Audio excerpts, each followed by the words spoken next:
जय हिंद दोस्तों। कैसे हैं आप लोग। जहाँ पे धरती पे ऑक्सीजन सिर्फ 5% ही बचा हुआ था, जिसके कारण कई सारे लोग मर गए थे और बहुत ही कम लोग जिंदा थे।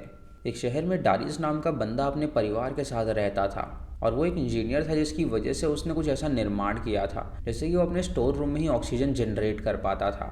डारियस ऊपर जाता है जहाँ पे वो अपने सोलर पैनल्स को साफ कर रहा होता है और उसके जो पिता होते हैं वो एक स्टोर में जाते हैं कुछ लेने के लिए। लेकिन अचानक उसके पिता ऊपरी फ्लोर पे चले जाते हैं और ऊपर का जो फ्लोर होता है वो बहुत ज़्यादा कमज़ोर होता है, जिसकी वजह से उनके पिता का पैर फंस जाता है और वो नीचे गिरने से बचते हैं और इसी वजह से उनका ऑक्सीजन सिलेंडर फट जाता है और उनकी मौत हो जाती है। डायरेक्ट को जब पता चलता है तो अपने पिता के पास जाता है और उन्हें मरा हुआ देखकर वो हैरान हो जाता है और वो उनकी लाश को गोद में लिए रोने लगता है। दोस्तों, वहाँ पे प्लांट्स बिल्कुल ख़त्म हो गए थे, जिसकी वजह से ऑक्सीजन अब बचा ही नहीं था और इन लोगों को ऑक्सीजन सिलेंडर लेकर बाहर जाना पड़ता था ताकि वो सांस ले सकें। डारियस जब वापस अपने घर आता है तो अपनी वाइफ माया और अपनी बेटी जोरा को उनके मौत की खबर सुनाता है, जिससे वो दोनों रोने लगती हैं और डारियस उनसे कहता है कि यहाँ से कुछ किलोमीटर दूर उसकी माँ दफन है और वो भी अपने पिता को उनके साथ ही दफन करना चाहता है। इसीलिए वो अगले दिन उन्हें लेकर वहाँ पर जाएगा और फिर वापस आ जाएगा। रात को जब वो सो रहा होता है तो उसकी वाइफ उससे कहती है कि क्या वो सच में वापस आएगा। तो वो उसे माथे पे किस करता है और उससे कहता है कि वो उसकी बेटी का ख्याल रखे। उसके बाद वो कंप्यूटर के पास जाता है जहाँ पे वो देखता है कि वहाँ ऑक्सीजन लेवल बहुत ही कम हो गया है और सिर्फ अब 2 लोग ही वहाँ पे रह सकते हैं। इसीलिए अगले दिन वो अपनी बेटी के पास जाता है और उससे कहता है कि वो जानता है कि उसकी माँ और उसकी नहीं बनती, लेकिन जब तक वो वापस नहीं आ जाता वो अपनी माँ से बहुत ही अच्छे से पेश आए। उसकी बेटी उसे वादा करती है कि वो अपनी माँ को बिल्कुल भी परेशान नहीं करेगी और उसके बाद डारियस वहाँ से चला जाता है अपने पिता की लाश को गाड़ने के लिए। दोस्तों, डारियस वहाँ पे जानबूझ के गया था क्योंकि अब ऑक्सीजन लेवल वहाँ पे कम हो गया था और सिर्फ 2 लोग ही बच सकते थे, इसीलिए वो आत्महत्या करने गया था। डारियस रास्ते पे निकल जाता है अपने पिता की लाश को लेकर और ऐसे ही देखते देखते 5 महीने बीत जाते हैं और डारियस वापस नहीं आता। डारियस ने अपनी बेटी जोरा को सिखा रखा होता है कि वो मशीन कैसे काम करती है और वो भी अपने पिता की तरह इंजीनियर ही बनना चाहती थी, इसीलिए उनके आविष्कार को वही हैंडल कर रही थी। एक दिन जोरा एक शॉप में जाती है ताकि वो कपड़े ले सके, लेकिन तभी उसकी माँ वहाँ पर आकर उससे कहती है कि वो इधर उधर ना घूमे और चुपचाप घर में चले।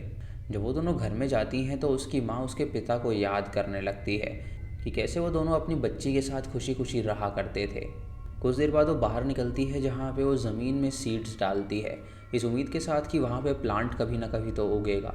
जोरा रेडियो पे अपने पिता को कांटेक्ट करने की कोशिश करती है, लेकिन उसका पिता उसका कोई भी जवाब नहीं दे रहा था, जिससे वो ये बात समझ गई थी कि उसके पिता अब मर चुके हैं।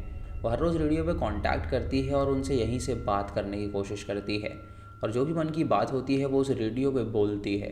डारियस ने जो मशीन बनाई थी उसके अंदर कुछ प्लांट्स उसने उगाए थे, जिसे वो सोलर पैनल से सनलाइट देता था, जिससे वो प्लांट वहाँ से ऑक्सीजन जनरेट करते थे। रात को जब वो डिनर कर रहे होते हैं तो जोरा अपनी माँ से कहती है कि वो पिता को ढूंढने के लिए जाएगी, लेकिन उसकी माँ उससे कहती है कि वहाँ पर जाने की कोई ज़रूरत नहीं है क्योंकि वो अभी छोटी बच्ची है और वो इतनी बड़ी जिम्मेदारी नहीं ले सकती। ये सुन के जोरा नाराज़ हो जाती है और सोने के लिए चली जाती है। अगली सुबह जब वो दोनों बाहर होते हैं तो उन्हें वहाँ पर कुछ लोग आते हुए नजर आते हैं। ये देखकर वो हैरान हो जाते हैं और छुप जाते हैं और वो देखते हैं कि वो 2 लोग हैं जो कि उनके घर के पास तहकीकात कर रहे हैं। उनमें से एक लड़की होती है जिसका नाम होता है टेस और जो लड़का होता है उसका नाम लूकस होता है। तभी माया के रेडियो से आवाज़ आती है तो टेस वहाँ पर आने लगती है और वो टेस पे हमला करके उसे गिरा देते हैं और अपने घर के अंदर जाके उसको लॉक कर लेते हैं। उसके बाद माया कैमरा के थ्रू उन्हें देखती है और उनसे पूछती है कि आखिर वो लोग हैं कौन। तो टेस उन्हें बताती है कि दरअसल वो डारियस की कॉलीग है और वो यहाँ पर उसी के कहने पर आई है क्योंकि उनके पास एक शेल्टर है जहाँ पे कई सारे बच्चे रहते हैं और वहाँ पे ऑक्सीजन लेवल बहुत ही कम हो गया है, जिसकी वजह से वो यहाँ पे आई है उस मशीन को देखने के लिए जो कि डारियस ने बनाई है, ताकि वो भी उसकी तरह रेप्लिका बना सके और लोगों की जान बच सके। माया और जोरा उन पर बिल्कुल भी भरोसा नहीं करती हैं क्योंकि उन्हें लग रहा था कि वो दोनों उसे चोट पहुँचा सकते हैं। तभी टेस उसके परिवार का सारा नाम बता देती है और वो कहती है कि डारियस ने ही उसका जिक्र उस टाइम किया था और जब वो अपने पिता की लाश को गाड़ने के लिए गया था तो उसने उसे सारी बात बताई थी। ये सुन के माया हैरान हो जाती है और उसे लगने लगता है कि शायद उसके पति को इन लोगों ने जान से मार डाला है और अब वो यहाँ पर आए हैं उनका ऑक्सीजन छीनने के लिए। माया जोरा से कहती है कि वो गेट बिल्कुल भी ना खोले, लेकिन जोरा उनसे कहती है कि क्या पता वो सच बोल रहे हों और उनकी मदद से क्या पता मासूमों की जान बच जाए। अपनी बेटी की बात सुन के माया उसकी बात मान लेती है और वो उनसे कहती है कि वो अपने हथियार को दूर फेंक दें और बाहर जाके वो उन्हें हॉस्टेज बना लेती है। और जब वो टेस को अंदर ले जाने लगती है तो वहाँ पर एक और बंदा आ जाता है जो कि उनकी तरफ भागता हुआ आता है और जोया तुरंत उस पर शूट करती है जिससे कि वो बंदा ज़ख्मी हो जाता है। और वो उस बंदे को लेकर अंदर चली जाती हैं। और जब वो दरवाज़ा बंद कर रही होती हैं तो वो बंदा अंदर घुस जाता है, जिससे कि वो उसे हॉस्टेज बना लेते हैं और टेबल से बांध देते हैं। माया टेस से कहती है कि उन्होंने कहा था कि वो 2 लोग हैं, तो ये बंदा कहाँ से आया। तो टेस उससे कहती है कि वो उन्हें चोट पहुँचाने बिल्कुल नहीं आए हैं। वो बंदा उन्हें कहता है कि उसका नाम मीका है और उसने देखा कि उसने उनके दोस्तों को हॉस्टेज बना रखा है, इसीलिए वो उन्हें बचाने के लिए आया। माया अब उनसे कहती है कि वो उनकी कोई भी मदद नहीं कर सकती, तो वो यहाँ से चले जाएं। लेकिन इस उनके टेस्ट को बहुत ही गुस्सा आता है और वो लूकस के पास जाती है, जहाँ लूकस उससे कहता है कि वो सभी उन्हें परेशान करके रख देंगे। वो एक ड्रिलिंग मशीन लाते हैं ताकि वो उनके दरवाजे को तोड़ सकें। और जब वो ये कर रहे होते हैं तो माया और जोरा दिमाग लगाती हैं और सोचती हैं कि क्यों ना वो उस लोहे के गेट पर एक शॉक क्रिएट करें, जिससे कि वो ड्रिलिंग मशीन ही ख़राब हो जाए। वो ठीक ऐसा ही करती हैं, जिससे कि वो ड्रिलिंग मशीन ख़राब हो जाती है। और अब वो सभी हैरान हो जाते हैं और सोचते हैं कि आखिर वो अंदर कैसे जा सकते हैं। मीका उनसे कहता है कि वो यहाँ पे उसे चोट पहुँचाने नहीं आए हैं, और मीका का खून बहता हुआ देखकर वो उसकी मरहम पट्टी भी करती हैं। उसके बाद टेस ऊपर चली जाती है, जहाँ पे वो सोलर पैनल्स को देखती है और वहाँ पे उसे एक पाइप मिलती है, जिससे वो जान पाती है कि शायद वो ऑक्सीजन उसी से जनरेट कर रहा है। वो वहाँ पे कुछ करने लगती है, जिससे कि उनका ऑक्सीजन लेवल नीचे होने लगता है। और ये देखकर माया जोरा से कहती है कि उसे बाहर जाना होगा, क्योंकि अगर वो टेस को नहीं रोकेगी तो हो सकता है वो लोग मारे जाएं। वो जोरा को कहती है कि वो यहीं पे रहे और मीका पे नज़र रखे, और वो खुद तुरंत बाहर जाती है टेस को रोकने के लिए। लेकिन तभी लूकस उसके पीछे आके उस पर वार कर देता है, जिससे उसकी टांग में चोट लग जाती है। और वो दोनों उसे पकड़ लेते हैं और उससे कहते हैं कि अब वो उन्हें अंदर ले जाए। इधर जोरा मीका से कहती है कि वो सच सच बताए कि आखिर वो कौन है और यहाँ पे क्यों आए हैं। तो मीका उसे बताता है कि टेस ने जो भी कहा वो बिल्कुल सच्ची बातें हैं। वो यहाँ पे उसे परेशान करने नहीं आए हैं, बल्कि उसकी मशीन को देखने के लिए आए हैं। तभी मीका अपने आप को छुड़ा लेता है और वो जोरा पे हमला कर देता है और उसके हाथ पैर वो बांध देता है ताकि वो वहाँ से ना भाग सके। तभी अचानक उसका ब्लड लॉस होने लगता है, जिसकी वजह से वो मर जाता है और जोरा हेल्पलेस वहीं पे बंदी होती है।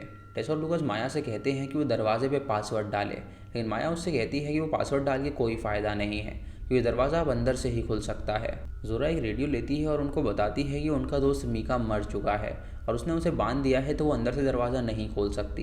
ये सुन के माया उनसे कहती है कि उसके पास एक आइडिया है। उन्हें उसके पति की लाश के पास जाना पड़ेगा, क्योंकि उनके पास एक चिप है और उस चिप की मदद से वो उस मशीन को खोल सकते हैं और वो कैसे बनाई गई है वो देख सकते हैं। ये सुन के टेस खुश हो जाती है और उससे पूछती है कि आखिर वो वहाँ पे कैसे जाएंगे। तो वो उन्हें एक सोलर कार दिखाती है और कहती है कि ये उसके पति ने ही डिज़ाइन करी है। वो लूकस को वहीं पर रुकने के लिए कहती है और माया के साथ निकल जाती है उसके पति की लाश को ढूंढने के लिए। रास्ते में माया उससे कहती है कि वो नहीं जानती वो अच्छे लोग हैं या बुरे लोग हैं, लेकिन वो बस इतना करे कि वो उसकी बेटी को बख्श दे, क्योंकि अगर उसकी बेटी को कुछ हुआ तो वो उसे कभी भी माफ़ नहीं करेगी। जब वो दोनों उस ग्रेवयार्ड में पहुंचते हैं तो वहाँ पर उसे अपने पति की लाश मिलती है, और जब वो उसका बैग देखती है तो उसके अंदर एक गन भी मौजूद थी। वो उस गन को टेस पर तान देती है और उससे कहती है कि वो यहाँ से चली जाए, लेकिन टेस अपनी गन को नीचे कर लेती है और उससे कहती है कि वो सच में बाकी लोगों की मदद करना चाहते हैं, इसीलिए वो यहाँ पर आए हैं उस मशीन को देखने के लिए। ये सुन के माया उसकी बात मान लेती है और गन को नीचे कर देती है और वो चिप उसे दे देती है और उसे पासवर्ड भी बता देती है, जिसकी मदद से वो उस घर के अंदर दाखिल हो सके। उसे भरोसा करके उसे वहाँ से भेज देती है और टेस उससे वादा करती है कि वो वापस आएगी उसे लेने के लिए।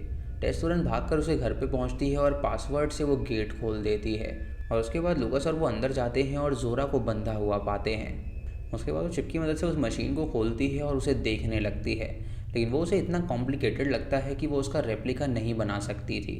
लूकस उससे पूछता है कि वो जल्दी से बताए कि आखिर वो कैसे करेगी। तो वो उससे कहती है कि उसने जोरा की माँ से वादा किया है कि वो उसे बचाने के लिए आएगी, तो वो उसे कुछ समय दे ताकि वो उसे बचा कर ला सके।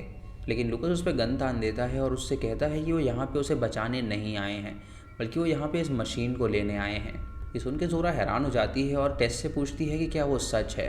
तो टेस उसे सच बताती है और उससे कहती है कि वो उसके पिता को जानती ही नहीं थी, बल्कि जब वो उसे रेडियो से बात किया करती थी तो वो रेडियो उसके पास ही होता था और उस रेडियो पे जो भी कहती थी वो सुन लेती थी, जिसकी मदद से उसे पता चला कि उसने एक मशीन बनाई है और वो यहाँ पर आ गए उस मशीन को लेने के लिए। लेकिन ये मशीन इतनी कॉम्प्लिकेटेड है कि वो इसका रेप्लिका नहीं बना सकती। लूकस उसे कहता है कि अगर वो रेप्लिका नहीं बना सकती तो वो उसके किसी काम की नहीं है, इसीलिए वो उसे शूट करके जान से मार डालता है। जोरा ये देखकर हैरान हो जाती है और ज़ोर से रोने लगती है, और लूकस उसके पास जाके उससे कहता है कि वो इन लाशों को ठिकाने लगा देगा। लेकिन उसके पिता ने जो मशीन बनाई है वो सिर्फ 2 लोगों का ऑक्सीजन ही झेल सकती है, इसीलिए उसे उसके साथ रहना पड़ेगा, क्योंकि वही 2 लोग यहाँ पे ज़िंदा हैं।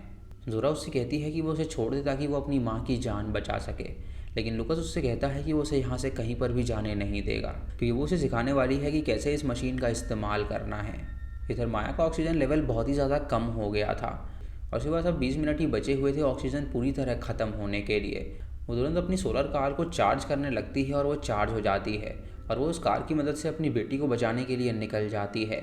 इधर लुकस उन लाशों को घर के बाहर फेंक देता है और उसके बाद जब वो वापस आता है तो अचानक से सिस्टम में कुछ खराबी आ जाती है और वो जोरा से पूछता है कि आखिर इसे ठीक कैसे किया जाए। जोरा उससे कहती है कि उसे ऊपर जाना पड़ेगा इसे ठीक करने के लिए। तो वो उसे एक ऑक्सीजन सिलेंडर देता है जिसमें कुछ ही मिनट की गैस थी और वो उससे कहता है कि वो कुछ मिनट बाद दोबारा वापस आ जाए। जब जोरा ऊपर उसे ठीक करने के लिए जाती है तो वहाँ पर उसे उसकी माँ मिलती है, जो कि उससे कहती है कि उन्हें अंदर जाना पड़ेगा।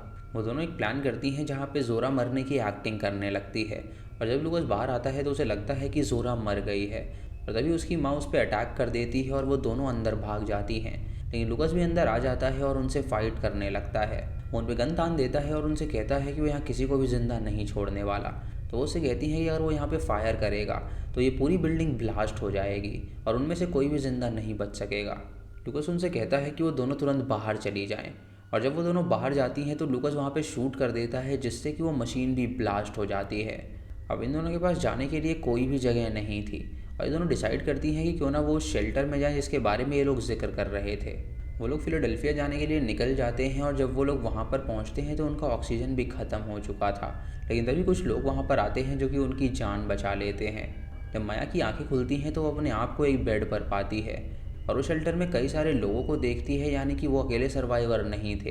एक बूढ़ा आदमी उसके पास आता है और उससे कहता है कि उसकी बेटी ने उनकी जान बचाई है क्योंकि उसने उसके पति ने जो भी मशीन बनाई थी उसका रेप्लिका बना दिया है और अब वो लोग और भी महीनों तक जिंदा रह सकते हैं। उसके बाद वो सभी बाहर जाते हैं और प्लांट्स लगाते हैं इस उम्मीद के साथ कि एक ना एक दिन प्लांट यहाँ पे ज़रूर उगेंगे। और इसी के साथ ये मूवी यहीं पर ख़त्म हो जाती है। तो दोस्तों ये थी ब्रीथ मूवी की कहानी। इस मूवी का कॉन्सेप्ट काफ़ी अलग है और बहुत ही बढ़िया कहानी बनाई गई है। आपको इसी कहानी कैसी लगी आप हमें कमेंट सेक्शन में ज़रूर बताइएगा। चैनल पे नए हैं तो इसे सब्सक्राइब करें और बेल आइकन दबाएं नोटिफिकेशंस के लिए। और दोस्तों वीडियो को लाइक और शेयर करना बिल्कुल मत भूलिएगा। तो मैं मिलता हूँ आपको अगली वीडियो में, तब तक के लिए जय हिंद।